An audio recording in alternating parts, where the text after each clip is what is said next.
Ada informasi berikutnya berdasarkan data Badan Pusat Statistik BPS 2022, Provinsi NTT ini menempati peringkat ke-8 nasional sebagai provinsi paling gemar membaca atau suka membaca dengan intensitas durasi membaca 5 jam per minggu serta jumlah buku yang dibaca 4 sampai dengan 5 buku per triwulan. Dan pendengar RRI terkait dengan hal ini, Polikarpus Do, Ketua FTBM menyampaikan kabar gembira ini kepada RRI. Selamat pagi Pak Poli. Selamat pagi Ibu. Oke. Baik, salam sehat, salam tangguh Pak Poli ya. Ya, salam sehat, salam tangguh, salam literasi Salam untuk semua literasi. teman-teman di RRI ND dan juga para pemirsa pendengar setia RRI ND.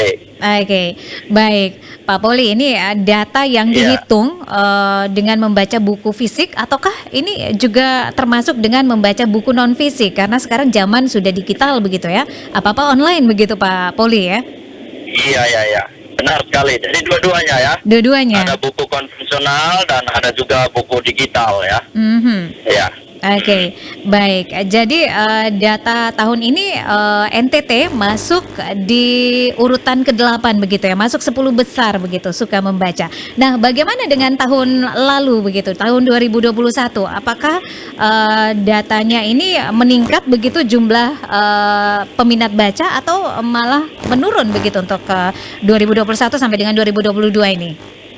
Ya baik teman-teman, Bapak Ibu pemirsa pendengar radio RRI ND ya, di mana saja berada. Terima kasih atas ruang literasi ini. Yang pertama saya menyampaikan apresiasi untuk semuanya atas keberhasilan kita semua, di mana kita terus mendorong budaya literasi, khususnya budaya membaca di provinsi yang kita cintai, Nusa Tenggara Timur. Tadi ada pertanyaan menarik ini, bagaimana perkembangan literasi di NTT dari tahun ke tahun, dari tahun sebelumnya dan sampai saat ini. Memang kalau kita melihat data ya, statistik hasil rilis sebelumnya, memang di tahun-tahun sebelumnya itu NTT itu dia berkembang ya, dia berkembang tetap tidak signifikan, ya, di 3 tahun 4 tahun sebelumnya ya. Tetapi beberapa tahun ya, sudah mau dari 2018 ke atas sampai saat ini, perkembangannya itu sangat signifikan ya. Budaya literasi itu disebabkan oleh semua stakeholder, baik pemerintah, para pegiat literasi, komunitas, lembaga-lembaga sosial, yayasan, dan juga NGO internasional, terus juga dunia usaha, dunia industri melalui CSR-nya juga mendorong fokus pengembangan budaya literasi. Karena kecakapan literasi abad 21 salah satunya adalah kemampuan literasi membaca dan menulis. Nah, dari situ kita melihat trennya naik, dan puji Tuhan di tahun 2022 hasil rilis tadi yang sempat disinggung oleh Ibu presenter kita, bahwa sangat signifikan naiknya. Kita urutan ke-8 terbaik masuk 10 besar. Luar biasa. Nah, bagi saya melihat ini adalah keberhasilan kita semua, baik di lingkungan keluarga, sekolah, dan juga lingkungan masyarakat. Jadi fokus itu yang kita terus kembangkan, dan mudah-mudahan di tahun-tahun berikutnya dia terus meningkat, bukan hanya urutan 8. Kalau bisa kita urutan 1, Amin. kenapa tidak bisa ya? Oleh karena itu, dengan berbagai kebijakan strategis ya oleh pemerintah provinsi dan juga lembaga-lembaga sosial, melalui kita di Forum Taman Bacaan juga kita fokus sekali bagaimana memperkuat 3 fokus kita, yaitu literasi keluarga dan literasi keluarga, sekolah, dan masyarakat. Kita di literasi keluarga itu penguatan literasi keluarga ya, orang tua membacakan buku buat anak, ada situasi lingkungan literasi di keluarga, selalu terjadi interaksi literasi di lingkungan keluarga, terus di lingkungan sekolah, terus kita perkuat dengan gerakan literasi sekolah ya. Jadi kita terus perkuat baik di PAUD ya, sekarang kita konsentrasi dari PAUD ya, kita bicara literasi ini baca tulis, itu harus mulai dari usia dini. Jadi sekarang itu konsentrasi ke literasi anak ya, di PAUD semuanya. Terus ada di SD ya, literasi dan literasi kelas awal di SD, di sekolah-sekolah. Terus SMP, SMA, dan SMK, ini kita dorong. Terus dunia kampus ya, literasi gosu kampus. Nah, ini semua untuk literasi sekolah. Terus bagaimana literasi masyarakat? Kita banyak sekali membangun taman baca, pojok baca, rumah baca, ya kan? Terus kampung literasi, terus kita perkuat itu. Dan ini semua tidak bisa lakukan tanpa ada dukungan semua pihak ya. Dukungan semua pihak, pemerintah daerah ya, dengan kebijakan. Kalau bisa ada perda literasi, dan puji Tuhan kita di Provinsi NTT sudah punya perda, Bu, teman-teman sekalian, Bapak Ibu, punya perda literasi di tingkat provinsi sejak 2021. Tinggal sekarang kalau di daerah, di kabupaten tuh sudah dalam bentuk peraturan bupati, ada peraturan wali kota, contohnya di Kota Kupang, di Kabupaten Kupang dalam bentuk peraturan bupati soal gerakan literasi, dan disponsori oleh UNICEF. Nah, ini penting sekali untuk apa? Dalam rangka kebijakan strategis. Nah, bicara literasi ini kan butuh dukungan politik ya, butuh dukungan politik dan juga anggaran dari pemerintah agar gerakan literasi ini secara masif dan berdampak luas bagi generasi kita. Sehingga mimpi besar Indonesia di 2045, cita-cita bangsa ini ketika usia 100 tahun, generasi emas Indonesia 2045 itu bisa kita gapai melalui jalan, yaitu penguatan literasi dan budaya literasi itu sendiri. Saya kira itu perkembangan, dan puji Tuhan ya, kita urutan ke-8 masuk 10 besar ya. Juara satunya itu Yogyakarta ya, Yogyakarta. Yang kedua itu Provinsi Jawa Tengah, yang ketiga Jawa Barat, dan seterusnya. Luar biasa kita urutkan 8, bahkan kita melewati DKI urutan ke-10. Ini bukan menjadi tujuan kita, Bapak Mama sekalian, tetapi sebagai pemantik untuk kita terus berkarya, terus berjuang untuk bagaimana kita membudayakan literasi di NTT dengan fokus kita literasi keluarga, sekolah, dan masyarakat. Nah, ada beberapa kategori penilaian ya di sini kita lihat. Ada yang tanya, Pak Poli, kok urutan ke-8 ini apa kriterianya? Apa poin yang membuat kita tuh masuk? Yang pertama, durasi membaca. Kita ternyata durasi membaca kita sudah sangat luar biasa ya. 5 jam ya, 5 jam per minggu ya, itu dari aspek durasi membaca. Bagi saya ya luar biasa, baik digitalisasi reading base membaca berbasis digital maupun buku konvensional. Terus yang kedua adalah jumlah bahan baca yang dibaca ya. Kita 4 sampai 5 bahan bacaan per triwulan ya, luar biasa ya. Ini bagi saya luar biasa karena begini, tahun-tahun sebelumnya itu kita urutan buntut ya, sebelum 2018 itu kita selalu urutan ketiga terendah dari Pak Poli. Oke. Pak Poli masih mendengarkan suara kami?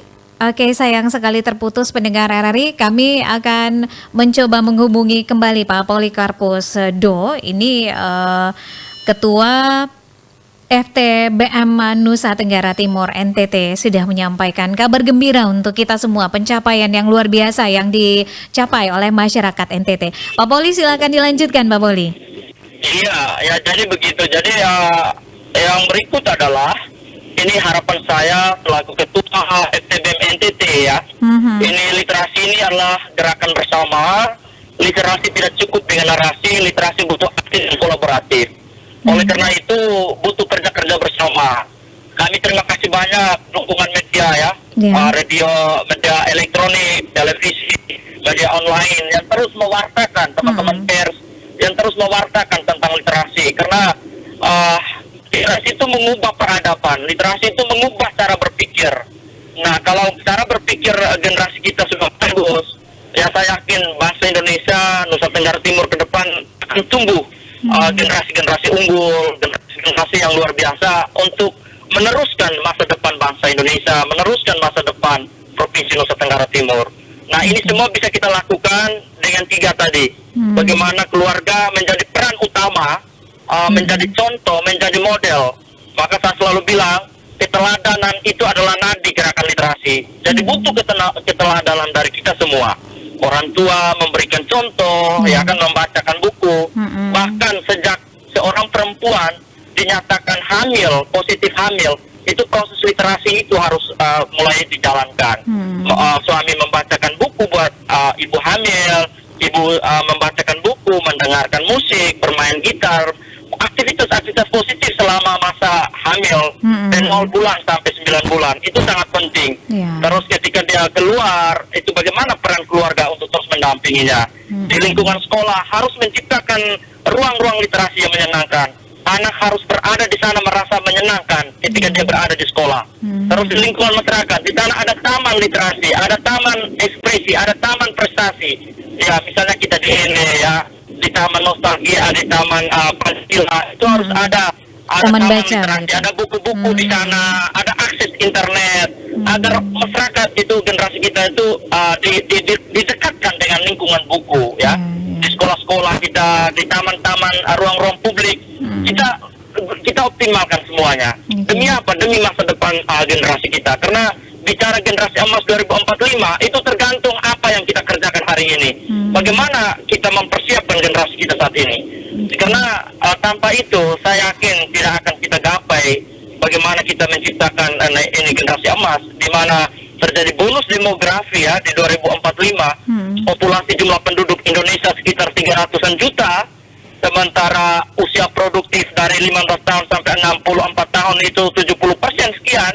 Nah, terjadi persaingan global ya usia produktif. Nah, itu butuh energi literasi yang kuat.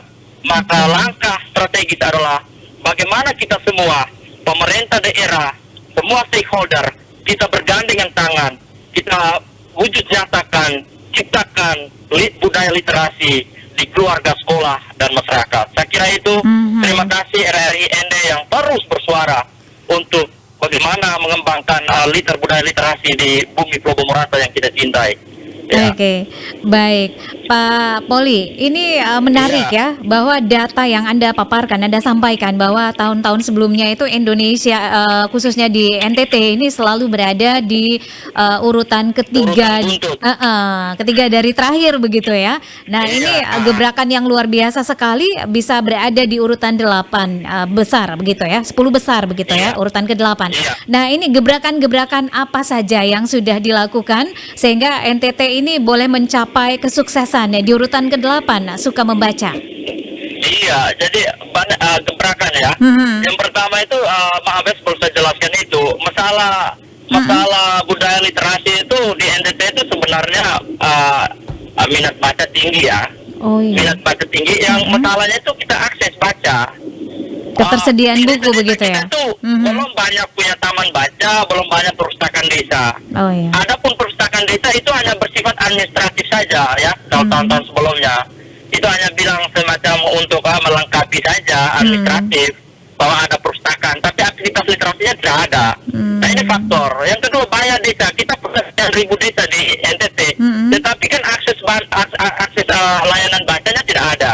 Taman baca belum merata ke seluruh wilayah, itu persoalan. Dia ada tapi terpusat ke wilayah-wilayah kota. Nah, terus kita di NTT ini kan akses internet kita dulu ya, akses internet kita kan belum merata ke seluruh wilayah. Ini kondisi. Terus yang berikut, pemerataan bahan bacaan berkualitas. Masalah kita sekarang kekurangan bahan bacaan di NTT. Kenapa kekurangan bahan bacaan? Kita tuh kekurangan penulis juga. Ya, kekurangan penulis, maka kekurangan bahan bacaan. Oleh karena itu, strategi-strategi kita yang kita lakukan itu secara masif, kita terus mendorong komunitas-komunitas lokal ya, komunitas di daerah, di akar rumput. Karena kita bicara di level atas, tapi kalau di bawah tidak ada yang menggerakkan, pegiat-pegiat literasinya desa tidak menggerakkan, itu sia-sia saja.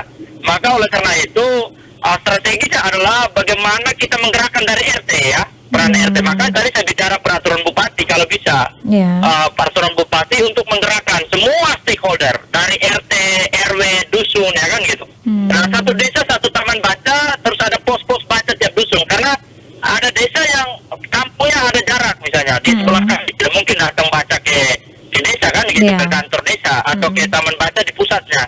Nah, buka pos-pos baca dalam juknis kampung literasi atau desa literasi, itu kan minimal ada tiap desa tuh, tiap dusun tuh ada pos-pos bacanya. Terus ada sentralisasi taman bacanya di desa yang sudah disepakati oleh masyarakat. Nah, kalau ini dilakukan, saya yakin kalau ini kerja serius, kerjanya extraordinary, kerjanya itu dengan penuh hati, saya yakin NTT akan bagus, generasi kita akan hebat. Jadi saya tuh tidak sepakat kalau bilang generasi kita tuh malas membaca. membaca. Mereka mau baca apa? Oke. Mana bukunya? Mana aksesnya, kan gitu. Iya, Jadi iya. ini yang harus kita bereskan, urus literasi ini harus dari hulu ke hilir. Sehingga masalahnya itu bisa terselesaikan dengan baik. Dan indikator pencapaian pasti kita akan raih. Saya kira itu, Bu. Terima Baik. kasih. Iya, Nah, baik Pak Polikarpus, ini tersisa 2 menit lagi ini ya. Apa pesan Anda untuk generasi kita? iya, saya pesan saya sebagai kakak ya, untuk generasi NTT yang saya cintai, jadikan buku sebagai sahabat sejati kemana saja Anda pergi. Jangan hanya handphone saja yang dipakai untuk main Facebook, main FB, yang lain-lain yang tidak penting. Itu penting sekali teknologi, tapi harapan saya gunakan teknologi untuk hal-hal yang edukatif, hal-hal yang ekonomis, hal-hal yang mengembangkan potensi dalam diri. Itu penting sekali. Itu harapan saya sebagai kakak, sebagai putra NTT. Saya melihat generasi kita itu luar biasa, punya kreativitas yang tinggi, generasi milenial saat ini. Tinggal manfaatkan waktu yang ada, belajar banyak hal, gunakan teknologi untuk hal-hal baik, membaca melalui internet, dengan buku digital, ya dengan e-perpusnas, ya perpustakaan berbasis digital, taman baca berbasis digital, manfaatkan semua aplikasi untuk pengembangan diri.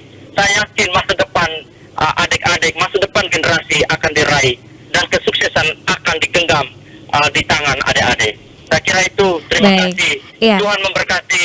Salam literasi untuk Pulau Morata, Provinsi Nusa Tenggara Timur yang kita cintai. Oke, baik. Terima kasih Pak Poli untuk waktunya bersama RRI. Selamat melanjutkan kembali perjalanan Anda. Sukses untuk giat hari ini. Selamat pagi. Ya, selamat pagi. Salam literasi dan salam hangat untuk sahabat-sahabat RRI ND. Salam literasi. Florata pagi ini.